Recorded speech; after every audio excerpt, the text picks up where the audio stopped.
చేయండి. లేదండి.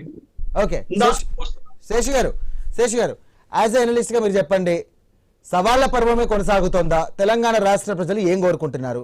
మీరు ఇంత తప్పు చేస్తారంటే మేము ఇంత తప్పు చేస్తామని చెప్పేసి సవాళ్ల పర్వం కొనసాగుతుంది. ఇది రాజకీయంగా దుమారం రేపే అంశమా, లేకపోతే ప్రజలకు ఏమన్నా లబ్ధి చేకూర్చే అవకాశం ఏమైనా ఉందా?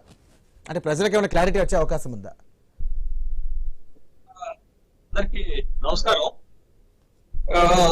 రాష్ట్రానికి సంబంధించినటువంటి అప్పుల విషయంలో ఈ కొత్త ప్రభుత్వం వచ్చిన తర్వాత, అంటే రేవంత్ రెడ్డి అధికారం చేపట్టిన తర్వాత రెండు పార్టీల మధ్య సవాళ్లు ప్రతి సందర్భంలో విసురుకుంటున్నారు. ప్రతి వేదిక పైన అప్పుల విషయాన్ని తెరపైకి తీసుకొచ్చి ఒక రాజకీయ అంశంగా మలిచేటటువంటి ప్రయత్నము జరిగింది, చేస్తున్నారు అనేటటువంటి విషయం. ఇప్పుడు కూడా ఇద్దరు, గత ప్రభుత్వంలో ఉన్న ఆర్థిక మంత్రి, ప్రస్తుత ప్రభుత్వంలో ఉన్నటువంటి ఆర్థిక మంత్రి అప్పుల విషయంలో సవాళ్లు విసురుకుంటున్నారు. అసెంబ్లీ పెట్టండి చర్చిద్దామంటున్నారు. ఎన్నిసార్లు చర్చిస్తారు? అసెంబ్లీ పెట్టడం అంటే ప్రజల ధనంతో పెట్టేటటువంటిదే కదా.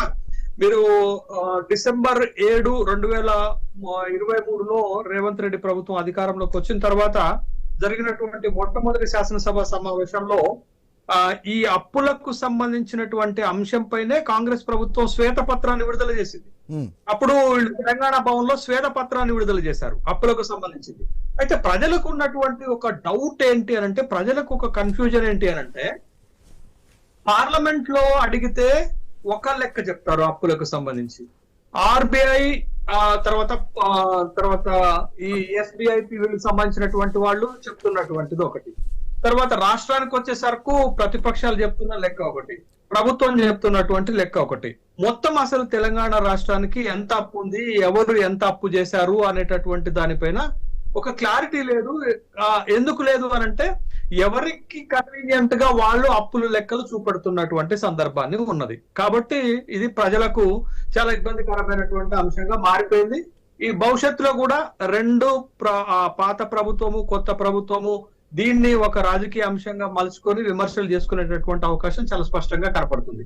అయితే నాకున్నటువంటి అభిప్రాయం ఏంటంటే, స్పష్టంగా, అంటే నేను రాజకీయం గురించి మాట్లాడను కానీ బట్ అంశం వస్తుంది కాబట్టి స్పష్టంగా చెప్పాలి కూడా చెప్తున్నాను. ఆర్థిక నిర్వహణ, ఆర్థిక క్రమశిక్షణ ఈ రెండు లేకపోతే ఖచ్చితంగా ఆ రాష్ట్రానికి ఇబ్బందికరమైనటువంటి పరిస్థితులు వస్తాయి. ఇవాళ దేశంలో ఏ రాష్ట్రం కూడా అప్పులు చేయకుండా ప్రభుత్వాలను నడిపేటటువంటి అవకాశం లేదు, సంక్షేమ కార్యక్రమాలు నిర్వహించే అవకాశం లేదు, తర్వాత అభివృద్ధి కార్యక్రమాలు నిర్వహించే అవకాశం లేదు. ఖచ్చితంగా అప్పులు చేయాల్సినటువంటి అంశమే. కాబట్టి గత ప్రభుత్వానికి ఇప్పుడు ప్రభుత్వానికి ప్రధానంగా ఉన్నటువంటి ఒక బేసిక్ డిఫరెన్స్ చెప్తాను. గత ప్రభుత్వంలో ఆర్థిక నిర్వహణ ఉంది కానీ ఆర్థిక క్రమశిక్షణ లేదు. ఆర్థిక నిర్వహణ ఎందుకుంది అంటున్నానంటే, వాళ్ళ అధికారం చేపట్టేటప్పుడు 6,000 కోట్ల రూపాయలు ఉన్నటువంటి రాష్ట్ర ఆదాయం నెలకి 18,500 కోట్లకు పెంచారు. అంటే ఆదాయాన్ని వ్యవస్థను కూడా పెంచారు. అదే ఏ మార్గాలు అనేది పక్కన పెడితే మొత్తానికి రాష్ట్ర ఆదాయాన్ని వాళ్ళు పెంచడంలో సక్సెస్ అయ్యారు. సారీ అండి, ఒక నిమిషం, ఇప్పుడు ఒక చిన్న బ్రేక్ తీసుకుందాం. బ్రేక్ తర్వాత మన ఎజెండా కార్యక్రమం కంటిన్యూ చేద్దాం. అదేనండి, ఇప్పుడు గత ప్రభుత్వానికి ఈ ప్రభుత్వానికి తేడా చెప్పేటటువంటి క్రమం అదే. గత ప్రభుత్వము ఆర్థిక నిర్వహణ, ఆర్థిక క్రమశిక్షణ. ఆర్థిక నిర్వహణలో వాళ్ళు కొంత సక్సెస్ అయ్యారు, ఎందుకంటే రాష్ట్ర ఆదాయాన్ని పెంచగలిగారు. అది నెలకొచ్చే ఆదాయం లేకపోతే జిఎస్డిపిని పెంచగలిగారు. కానీ వాళ్ళు ఆర్థిక క్రమశిక్షణని పాటించలేదు. ఇష్టం వచ్చినట్టుగా వాళ్ళు ఖర్చులు పెట్టుకుంటూ పోయారు. దాంతో అప్పులు చేయాల్సినటువంటి పరిస్థితి ఏర్పడింది. కానీ ఈ ప్రభుత్వానికి వచ్చేసరికి ఆర్థిక నిర్వహణ ఫెయిలే, ఆర్థిక క్రమశిక్షణ కూడా ఫెయిలే. ఎందుకు అంటున్నానంటే, ఆర్థిక నిర్వహణ ఫెయిల్ ఎందుకు అంటున్నాను, కేసీఆర్ దిగిపోయేటప్పుడు నెలకి రాష్ట్రానికి వచ్చే ఆదాయము 18,500 కోట్లు, ఒక్క రూపాయిని కూడా పెంచలేకపోయారు.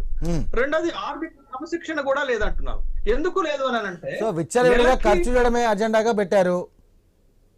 అదే ఒక్క నిమిషం సార్. ఎందుకు అంటున్నానంటే, నెలకి ప్రభుత్వానికి వచ్చే ఆదాయం 18,500 కోట్లు అయితే ఖర్చు అయ్యేది 22,500 కోట్లు ఖర్చు అవుతుంది. అంటే ప్రతి నెల 4 నుండి 5,000 డెఫిసిట్ వస్తుంది. మరి ఈ డెఫిసిట్ ని పూడ్చుకోవటానికి అప్పులు తేవాలి కదా. అయితే ఈ ప్రభుత్వము కనీసం క్రమశిక్షణ పాటించట్లేదని చెప్పడానికి ఆన్ గోయింగ్ సంక్షేమ పథకాలకు కూడా పెద్ద ఎత్తున యాడ్లు ఇస్తుంది, పెద్ద ఎత్తున ఖర్చు చేస్తుంది. మీరు చూడండి, రైతు భరోసా అనే కార్యక్రమం 2018లో వచ్చింది. అరే ప్రతి కిస్తీలో ప్రతిసారి యాడ్లు ఇస్తున్నారు. అది పోనీయండి. మీకు పక్క రాష్ట్రాల్లో ఎన్నికలు జరిగితే, బీహార్లో ఎన్నికలు జరిగితే తెలంగాణ పైసలు యాడ్ రూపంలో ఖర్చు పెట్టారు.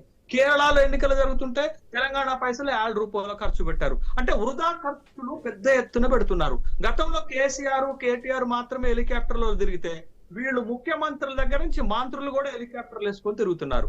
అందుకని ఈ ప్రభుత్వంలో ఆర్థిక నిర్వహణ, ఆర్థిక క్రమశిక్షణ రెండూ లేకపోవటం వల్ల ఇవాళ మనం ఈ పెద్ద స్థాయిలో అప్పులు చేయాల్సినటువంటి పరిస్థితి ఏర్పడింది. రైట్ శేష్ గారు, ఒక్క నిమిషం. శ్యామ్ ప్రసాద్ గారు,